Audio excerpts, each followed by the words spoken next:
जी हाँ, ये तो साफ हो गया है कि अगले 20 सालों तक ये शख्स सलाखों के पीछे ही रहेगा, लेकिन वो राज जो अब तक सामने नहीं आ पाए थे वो आज हम आपको बताएंगे।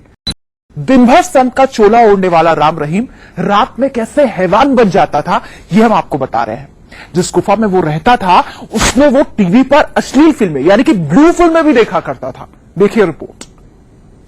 कि राम रहीम लड़कियों को अपनी जाल में फंसाने के लिए तरह तरह के हथकंडे अपनाता था। दिन के उजाले में धर्म का चोला पहनकर भक्तों की नजर में भगवान की तरह पूजा जाने वाला बाबा रात के अंधेरे में अपने शीश महल में ब्लू फिल्म देखा करता था। गुमनाम चिट्ठी में कोई सोच भी नहीं सकता था कि बाबा रात के अंधेरे में ब्लू फिल्म भी देख सकता है। देखा, नाम में राम था लेकिन जिनका बलात्कार होता था उनके लिए ये बन जाता था राक्षस। बदनाम शीश महल में जाने वाली लड़कियों को राम रहीम अलग अलग उपनाम भी दिया करता था। सीबीआई की चार्जशीट में दरअसल ये खुलासा हुआ है कि उसने एक लड़की का उपनाम नजम रखा था तो दूसरी का उपनाम रखा था तस्लीम। शीश महल का अगला गुप्त राज भी आपको दिखाते हैं इस रिपोर्ट के जरिए। शीश महल की पहरेदारी का राज, बाबा के शीश महल का ये सबसे सीक्रेट राज था। आप जानकर चौंक जाएंगे कि शीश महल में सिर्फ लड़कियों की एंट्री थी।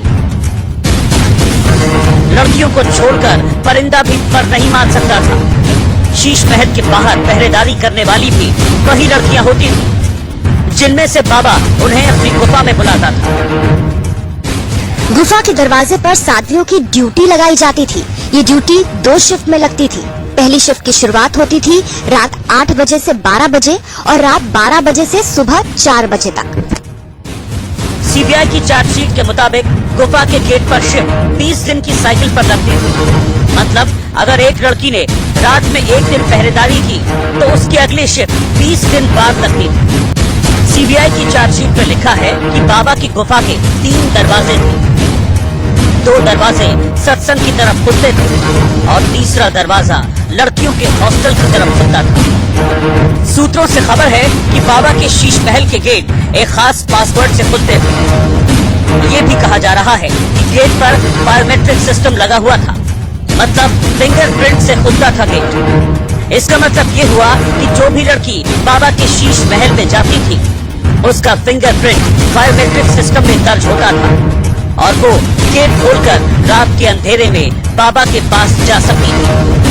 वो था बाबा का शीश महल। शीश महल में जो बाबा अपने काले कारनामों के सपने बुनता था, ये इतना आलीशान था कि इसके सामने बड़े से बड़ा 5 स्टार होटल भी फीका पड़ जाए। किस तरह के आलीशान शीश महल में किस तरह का गंदा खेल चलता था ये हमने आपको बताया, लेकिन राम रहीम के इस गंदे खेल का राजदार कौन था अब ये आपको बताते हैं। कई महिलाएं थी।